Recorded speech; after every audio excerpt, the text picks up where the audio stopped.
বন্ধুরা আসুন কৃষি বাড়িতে সবাইকে স্বাগতম। আজকে বালতিতে স্ট্রবেরি চারা রোপণ করব।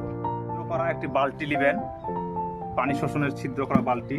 এর ভিতরে একটু এভাবে দিয়ে দিব, কারণ পানিগুলো যেন সুন্দরভাবে শোষণ করে। জৈব সার দিয়ে মাটিটি আমার দেখুন, শুধু জৈব সার আর মাটি তৈরি করছি। এই মাটিগুলো এই বালতির মধ্যে দিয়ে দিব, বালতিতে করে নেবেন। নেওয়ার পরে বাজার থেকে এরকম লতানো স্ট্রবেরির চারা ক্রয় করবেন। এতে হবে কি, একটি গাছ কিনবেন, ছোট ছোট দুটি চারা ফ্রি পাবেন। রোপণ করছি এরকম ছোট্ট ধরে নেবেন, নিয়ে চারাটি সাইড করে দেবেন, কারণ এই দুটি চারা আপনার তাজা করা লাগবে। তাই সাইড করে এই মাটিটাকে দিয়ে দিলাম।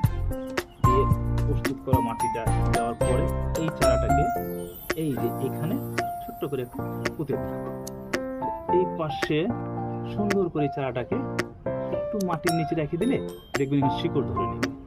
তাহলে 3টে চারা আপনার রোপণ করা হয়ে গেলে পানি দিয়ে সুন্দরভাবে ভিজিয়ে দিবেন, এতে চারাটি সচল থাকবে এবং সুন্দর থাকবে।